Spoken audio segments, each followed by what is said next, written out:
Stop it. Go. There it is.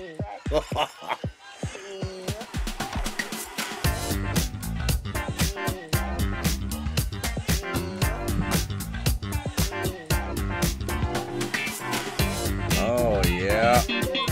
Welcome back. It's time for Hollywood. Time for the popcorn.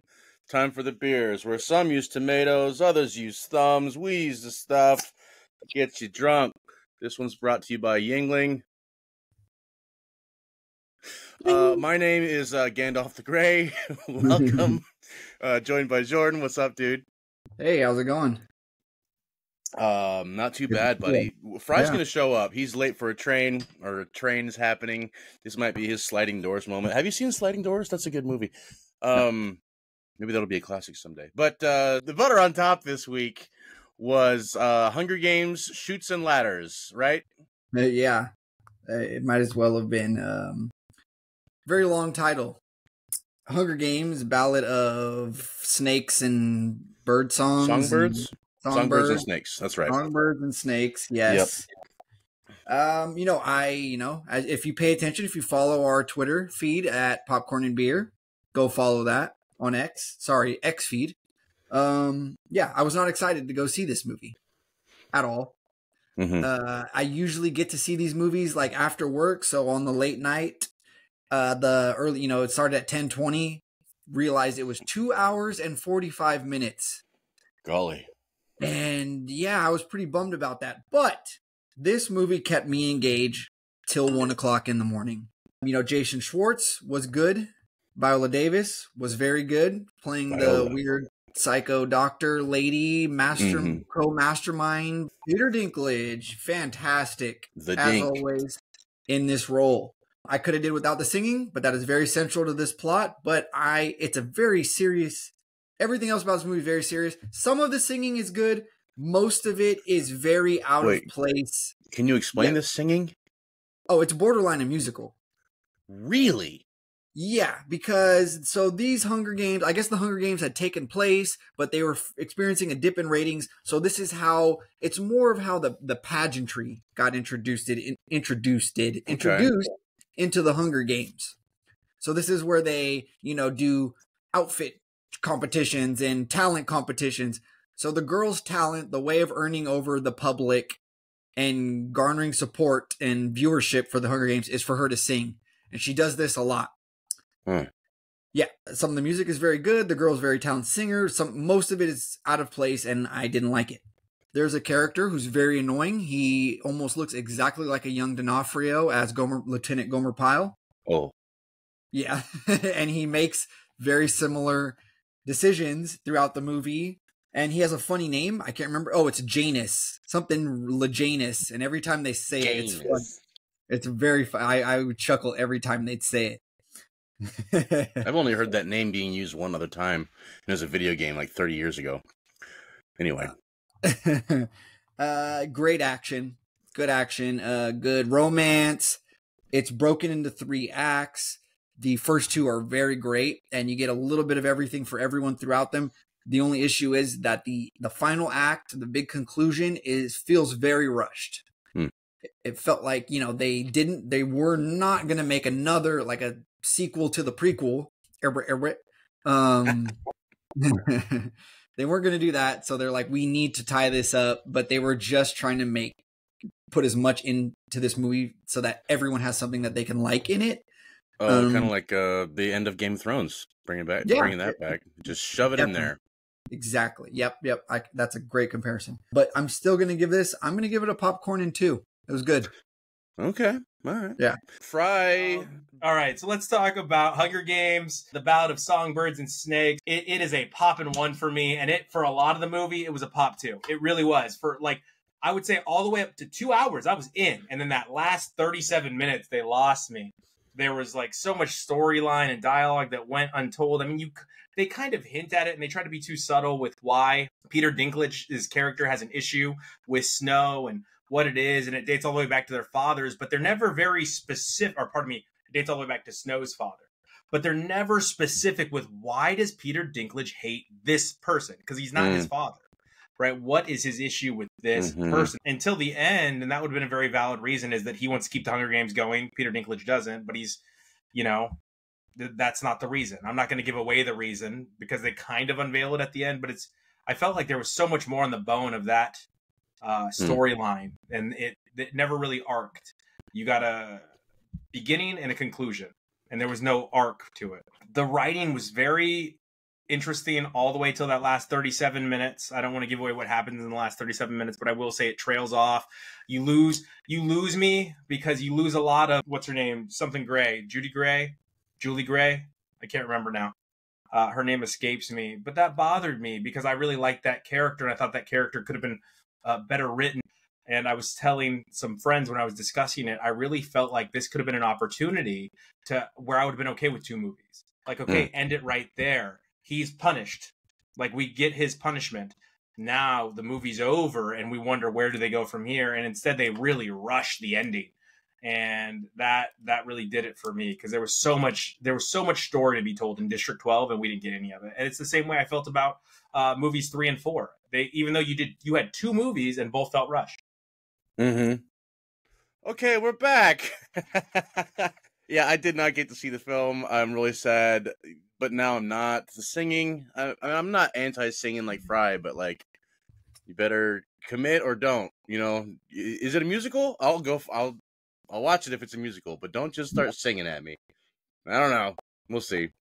Yeah. Anyway, Drunk Classics, huh? The best in show. By the way, this leads us I'm at 11. No, I'm at 11 points. You're at 9 points, and Fry's at 5, I believe. That's where we're at with movies that we haven't seen for the Drunk Classic little game we're playing here. What did you think about Best in Show?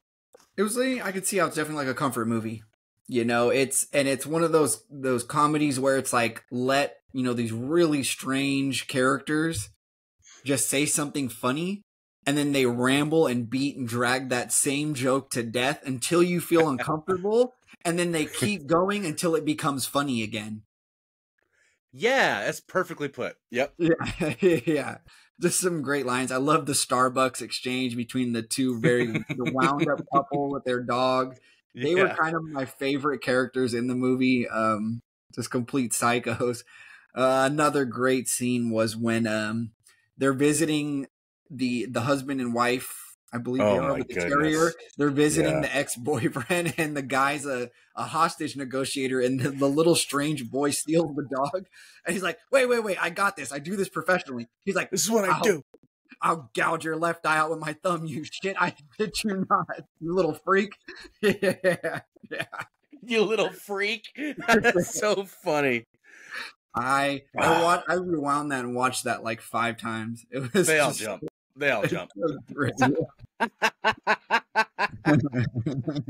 I'll gouge your eye out with my left thumb. Oh my gosh. Yeah. It's a short and very pleasant movie, but it's just so weird. It's so niche. I would recommend this to people too, to watch to anyone that hasn't seen it. I don't know if I would watch it again though. I'm going to give this a popcorn 1, and I don't think that makes it's a good popcorn in 1. Yeah, a good popcorn in 1. I do call it a popcorn in 2. I have not seen it. I have watched Spinal Tap a couple times, and it's the same crew. A lot of the same actors are in it, and the same goes. I've said this at least twice on the last show. For Your Consideration's another film by the same group. Did you get the hint that this is all clearly like pretty much all improv? Yeah, you can pick up bits of that. Yeah, for sure. It seems like halfway through, I'm like, oh, they're just goofing. Yeah. Catherine O'Hara and Eugene Levy, for one, just pull them out of the picture. They are comedic surgeons, improv surgeons. They can just pull a story out of their butt, and they work together so well. They've been together since I think Second City, and they're just perfect. You might know them both from Schitt's Creek, audience, which is a masterful show, wonderful show, and it's kind of a show you kind of have to watch twice, which is what I would say about this show. I'm surprised you wouldn't watch it again, because I think I'm definitely going to watch it again like in the next month or so. It's clearly a movie where, like Fry said, you can just pick up something new or a different inflection, or like maybe see a different reaction. I don't know exactly how to say it, but Yeah. man, it was so good. Mhm. I wanted to wait for Fry for this, but one of my favorite, the hardest I laughed was when they're the two announcers at the end. They're doing the show, and just out of nowhere, the one guy's like, how much do you bench? He's not there at all. He's barely paying attention. It's just like Jason Bateman in Dodgeball, perhaps, Yeah. And I, little movie trivia. I watched it on Prime, so they had the little trivia segment.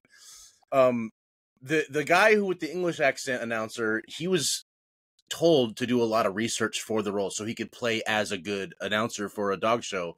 The other guy, no research. So that the Fred annoyance Wilbur. level and everything was kind of real in a sense. Like there was definitely some annoyance happening because the other guy was actually trying to play the part straight man, Man, it was just so genius. Fred Willard? Fred Willard, yeah.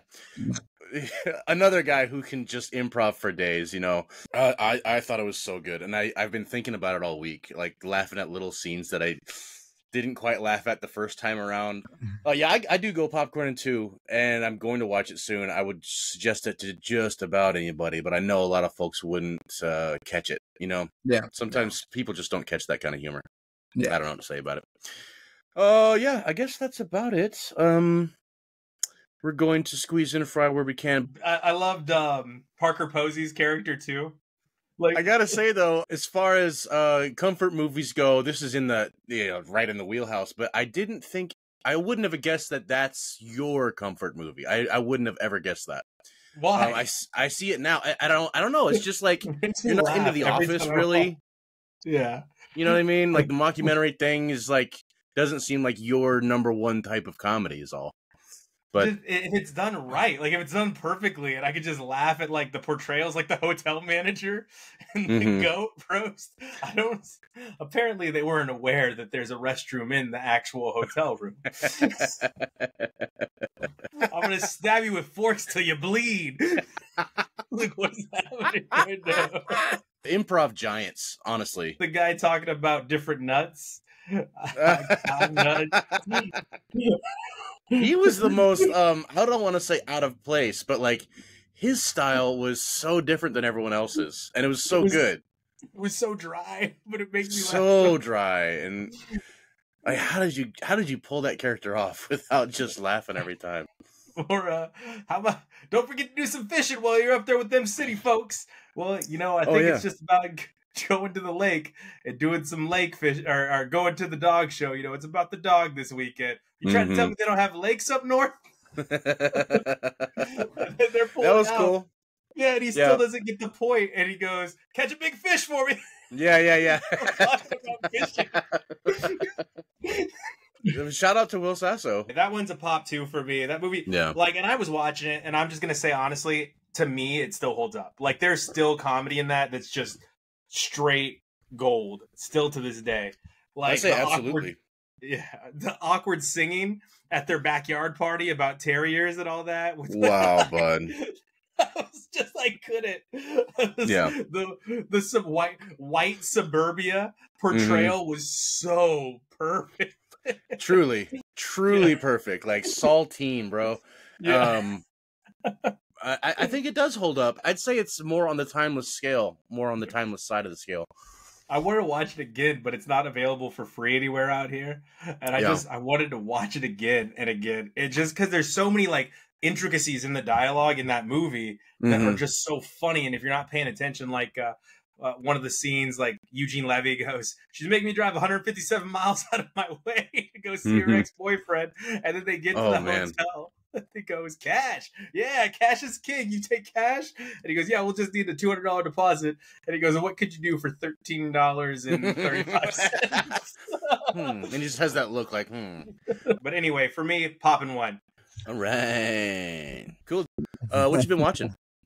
Yeah, so I had a double feature for you guys. I was on daycare duty watching some little nephews, little god kids. I entertain them the best way I know, which is to take them to watch movies. And we watched Trolls Band Together. So the That's third musical. entry, There we go. another All the way musical. Yep. The third entry in the Trolls film saga. The music was very good. The voice acting was very good. This is a packed voice cast. They played with a lot of different animation styles throughout the movie. Some kind of puppetry, Jim Henson looking puppetry animation, some psychedelic looking stuff. Cool. Your typical. It was a good blend of all that. It was very cool. My kind of aging attention span, or kind of ability to just roll with some of this random chaos that like these kids like to see in animation these days. Yeah. Very just random. It was hard for me to follow. It was hard for me to follow at times, but I stuck with it. I actually enjoyed it. NSYNC has still got it. They're reunited as little animated trolls in the movie, and they still got it. They had a good animated performance. The theater was just a party of adults and kids, people dancing, singing, and it was fun. It was a good atmosphere. I liked it. That's a cool experience. All right, cool. Yeah, the kids loved it. Not bad. Again, like I said, not bad for a third installment, but I'm still going to give this a popcorn and 1. A popcorn and 1. All right. Yeah. Yeah, and so next, later on that day, I had to keep them busy still, so I put on another animated film on the streaming. I believe it's on Peacock. We watched Ruby Gillman, Teenage Kraken. Oh, yeah, okay. Isn't that a sequel or something? No, but it's based on a graphic novel, like a kid's graphic novel or something. That's very cool. It's Teenage Kraken Ruby Gillman. It's phrased something like that. Mm-hmm. My apologies if I'm messing that up. So yeah, she's a Kraken monster living amongst humans, and the way they explain that is we're just Canadian. We look different, we're weird because we're just Canadian, and everyone just kind of buys that. So, Nice. Shout out to you Canadians.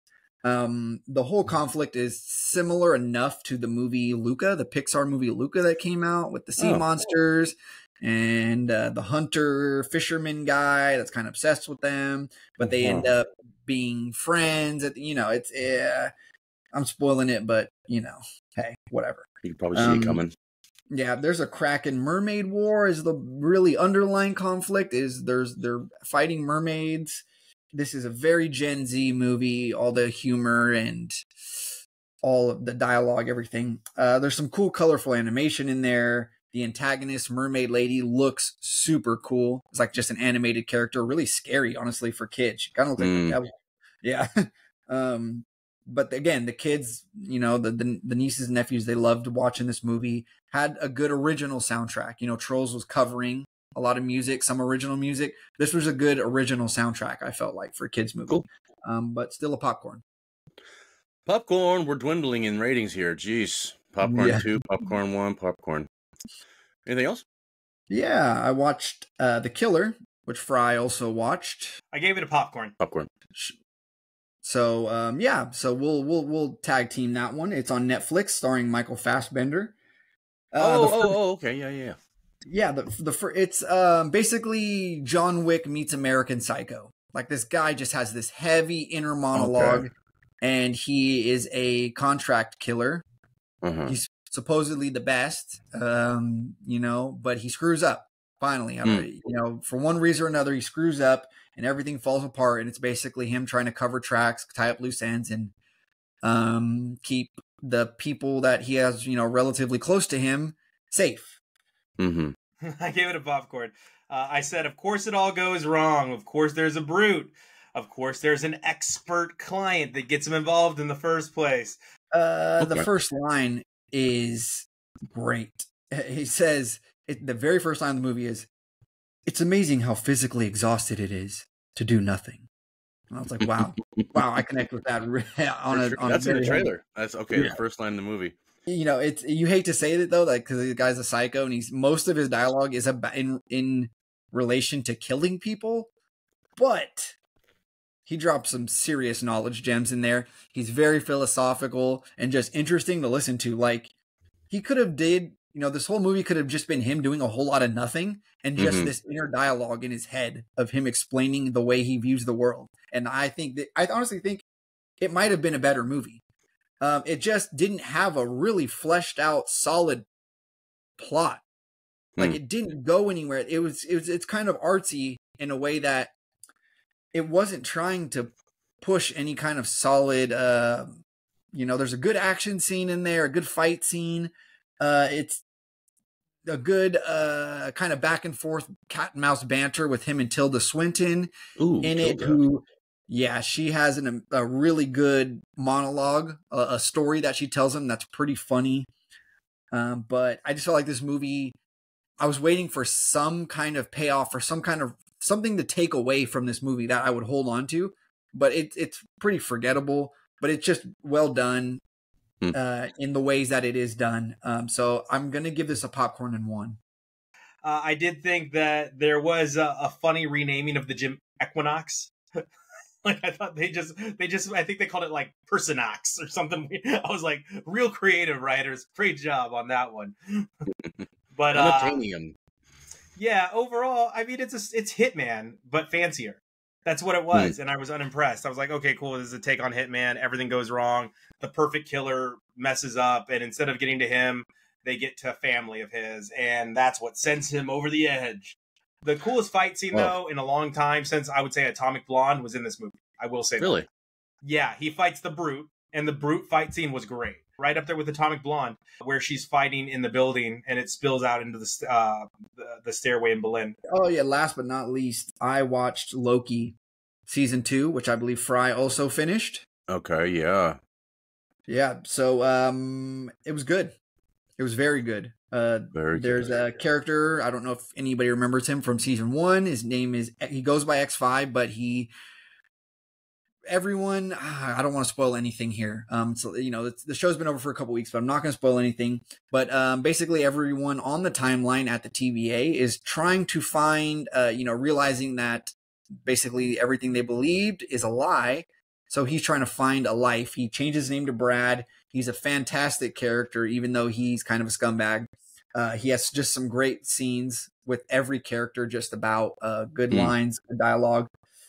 The way Jonathan Majors, talks as Victor Timely is super obnoxious. He has like this Southern drawl, but at the same time a stutter. So it's a very slow Southern drawl. And he's also stuttering, which slows it down to just a screeching halt every bit of dialogue he has, and I don't like it. Kiwi Kwan is a national treasure, international treasure, I should say.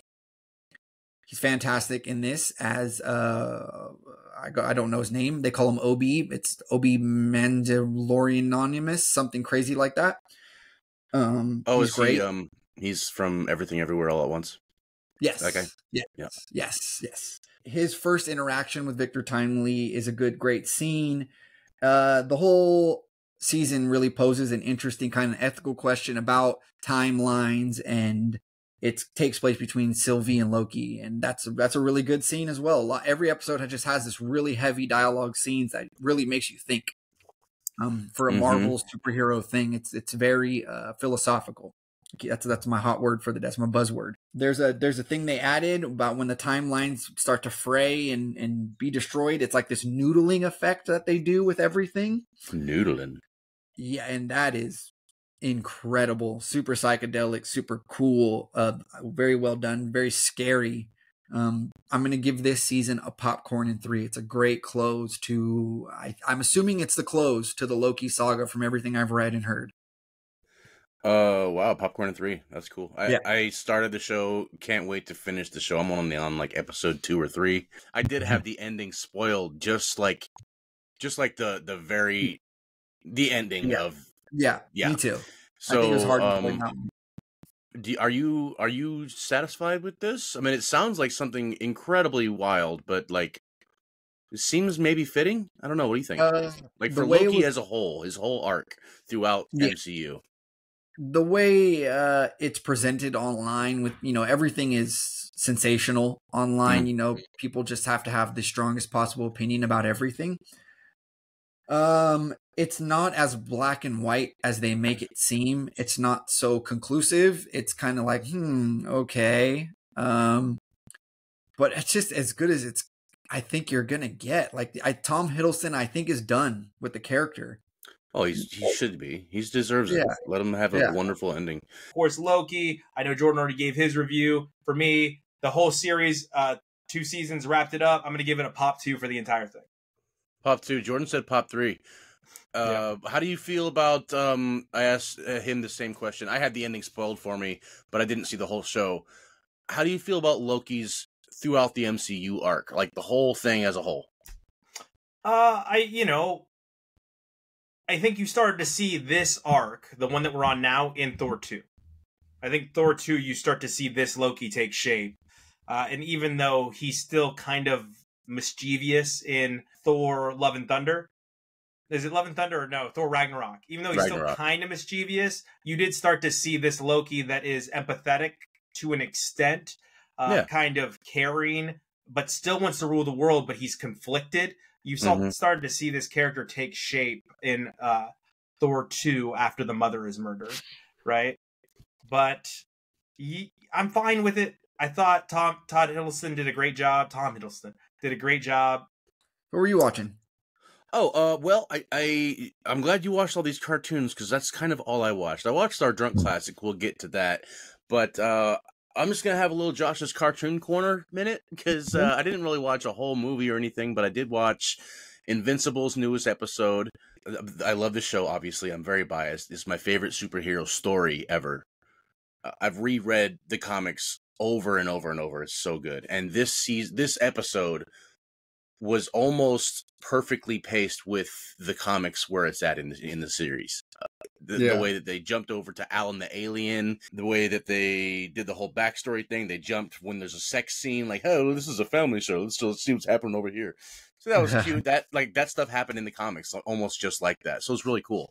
And then I think end of January, the rest of the season's coming out. So just keep an eye out for that. It's a wonderful show. They're doing such an incredible job with it. Really quick, watch Big Mouth. The kids are off to high school. Your dirty cartoon characters are almost done going through puberty. It's all the raunchy comedy that you want in a TV show with the lessons that you really have to be paying attention to learn. I gave that one a pop 1. It's much ado about nothing at this point. I think the first 3 seasons were amazing. The last 4 seasons haven't been good. But it's just been they're just having fun. They're just doing things, trying to teach lessons, some more heavy-handed. So a pop 1 for me. For sure. Besides that, we talked about, like I said, Scott Pilgrim. I suggest you watch it. I know it's a cartoon and you hate cartoons. You said that every day. You say you hate cartoons. Do I? I just gave a review on Big Mouth. Yeah. The one to watch for sure is Scott Pilgrim, because it's based on the comic art from the comic books, and it's the same as the movie in the first episode, and then like a different story. How's the soundtrack? That's kind of cool. What? How's the soundtrack? Because that's what really matters when it comes to Scott Pilgrim. Mention that. The soundtrack is great. It's the same. Sex Bomb is very Sex Bomb. They don't replay songs. It's new songs. Yeah. And it's good. Okay. Because remember, that's what made Scott Pilgrim vs. Universe so appealing as a cult classic. That's not necessarily a big contributor. Yeah, that soundtrack was fire in the movie. Fire. Yeah. So it's still good. I forgot to mention that. They're doing everything right with this new show. Okay. I can't wait to see the rest of it. All right. And I guess before I let you go then, Josh, how about what Alan went through in Invincible episode 3? That was torturous for me, because I love the Alan character, even though it's very much Seth Rogen. Yeah. I love that character, and then what they did to him, I was like, oh, that was dirty. They did Alan dirty. Yeah. Really sad. It's really sad to see that happen, because he was such a cool character. That's a spoiler. Yeah. So Alan dies. Okay. Well, we don't know. All we know is the leader of the congregation of whatever congregation Optimus of planets. Prime. Yeah. Exactly. That's what I said. Oh shit, Optimus Prime. But the leader of the coalition of co-opted planets or whatever. Yeah. All we see is him dim the lifeline. In the health the medical chamber, right? In the medical pod. Yeah. So we don't really know if he dies or not. Maybe the girlfriend makes it back in time, but that's how they ended that. But I did mention that show a little bit, and I just said so much of that was exactly like shot for shot, like the comic books, like Okay. incredibly done, really perfectly paced, and it was just. I'm so geeked up for this. This half season finale is next week. Okay. Feel bad for Adam Eve. Feel bad for Adam Eve. What do you think about our She just wants to do good for things. Adam Eve? Why? Because she just wants to do good things, great things, and it's just not going her way. You know? Yeah, She interesting. wants to help people. That's a narrative that they didn't flesh out enough in the comics. I'm glad they're doing that now. It's really cool. And then lastly, I just wanted to talk about my excitement for Hayao Miyazaki's coming out of retirement project that's out soon. I think it's called The Boy and the Heron. He's come out of retirement before. He's a lot like Jordan, Michael Jordan, in that, or that character Naiad from my review last week. There's a certain type of ambitious person that just can't stop. And the absolute perfection, shoot for the stars, make sure it happens, and you're a monster behind the scenes making sure what happens. It's just like a juggernaut of ambition, and he creates these animated movies that are just mind-blowingly beautiful. Whether you like the story or not, you cannot deny they're just absolutely gorgeous. And there's a new one coming out, Boy and the Heron. Looks like a story about a boy who's after his dead mom in the spirit world or something. It looks like there's some nightmare fuel in there, but beautifully drawn. I don't know. I'm just so excited. Studio Ghibli is 100% with their films being pretty. I don't know if you like all the stories. I do. They're I've different. never seen one, but I'm very, very aware of them. Oh, dude. Okay, well, that makes it official. I have to make one of my Drunk Classics Miyazaki film because they're all very good in their own way. Spirited Away among them was the biggest movie in Japan the year it came out. It's one of the biggest inspirations for Lasseter, the guy who founded Pixar. And Pixar takes a lot of notes from Studio Ghibli, especially going down to the detail elements of the small details Pixar puts into their films. They got, they could take some credit. Studio Ghibli can take some credit for their inspiration. Anyway, I'm just excited for it coming out. I'm glad he came out of retirement one last time. I think it's kind of because his son took over the studio and he wasn't liking where it was going. So he's like, let me show you how to do this, kid. Because he's that kind of person that would shame his son so he can make a good movie. I'm just putting words in his mouth there. Anyway, I'm excited for cartoons. That's all I got to say about that. So anyway, next I watched Sly, the documentary of Sylvester Stallone. And I thought they did this very creatively. It's an hour and 37 minutes. We actually learn how he did get the facial paralysis and what happened to his mother. It also talks a lot about how his father was very jealous of him and how his father always tried to outdo him, and really beat him up pretty good, put him down. And I'll just give a little snippet in the movie. There's a point where Sylvester Stallone still has that need to be with his father, to impress his father. And the one thing they had in common was polo. They played polo together. And he sets up this great polo game because he's super rich. He's ready. And you don't realize what a great trajectory Sylvester Stallone was on before now we just call him this cheesy action. Like, he was considered to be one of the next great actors, like a Marlon Brando type. And it never turned out. And while it never turned out, he created two great characters. And I'll get to that here in just a moment. But he used all of his money to build this great, beautiful polo ground, or rent out this beautiful polo ground, like the most famous polo ground for his father. All the best players were there. He was there with his father, and his father cheap shotted him and knocked him off his horse. Yeah. What is the matter with you, dude? And then, have you seen it? You saw the documentary? Yeah, you didn't. Okay. We don't watch the episode from last week anymore, guys. We just go blinded. Yeah, I watched it last week. I'm so sorry. The Real Rocky, when his dad sent him a script called The Real Rocky. Yes. What the hell? His father was an asshole, man. It's not even like pretending to be anything other than I can do this better than you, son. Yeah. The Real Rocky. Oh my God. It's just, and then the last words, learn to forgive, son. You tell me this now? Tell me this now? Oh my gosh. What a narcissist piece of crap. Did you clock the The shoulder pads, dog. Yeah, man. Yeah, of course, of course. I'm Oh sad they didn't boy. get into some of those other movies, right? Yeah. The Demolition Man, Judge Dredd, some of his Yeah. classics. Yeah. That made Demolition me Man and sad. Judge Dredd were real big, and that's like Planet Hollywood era box Yeah. office blast off type of stuff. Yeah.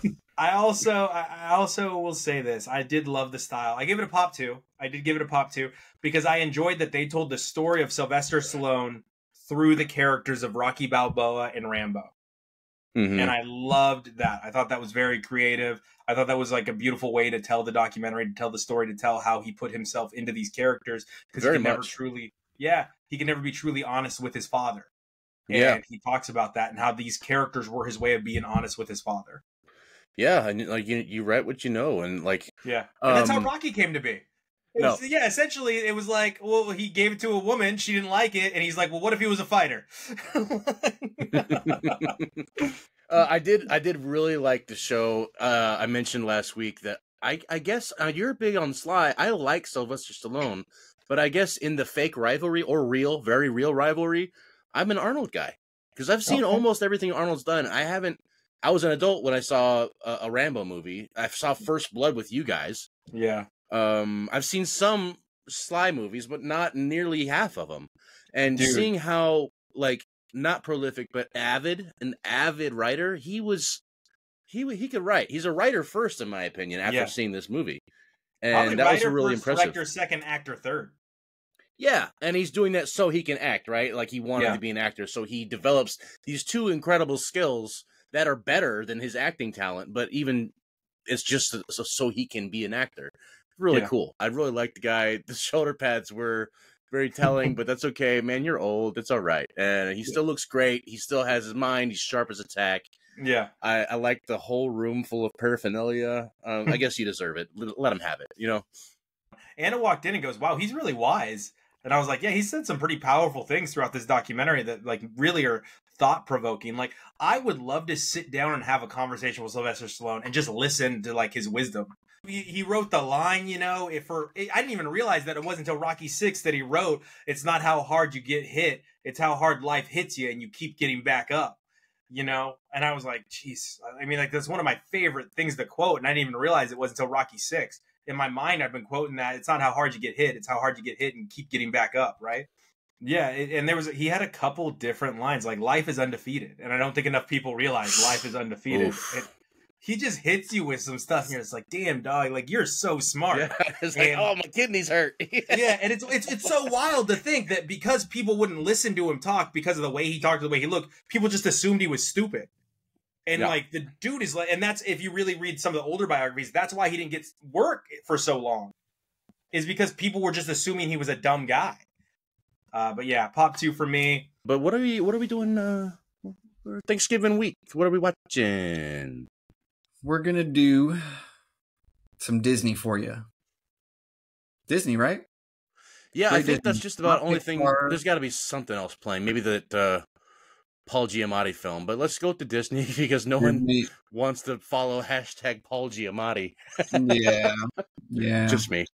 So it's Wish, about a lady and her talking goat and wishing upon a star and, you know, typical Disney antics. So that's what we're seeing. Yeah, it looks like some CEO got in the boardroom and said, okay, we're going to strip this down to the very basics. What exactly do we need? We need a win here. Yeah, we need a win. When you wish upon a star. Boom, it's called Wish. Okay, now, have you seen those TikToks where it's the guy who, like he does a rail and he's like, okay, we need a Disney movie. Just do a Mad Lib. You know, this is the Mad Lib movie. Talking animal. Boom, got it. Ooh, and he's funny too? Perfect. Not white main character with a lot of facial expressions. Perfect. We got that. And then, no offense, I mean, like, I prefer a not white character, but what's up? The down with the patriarchy theme, you know? Yeah.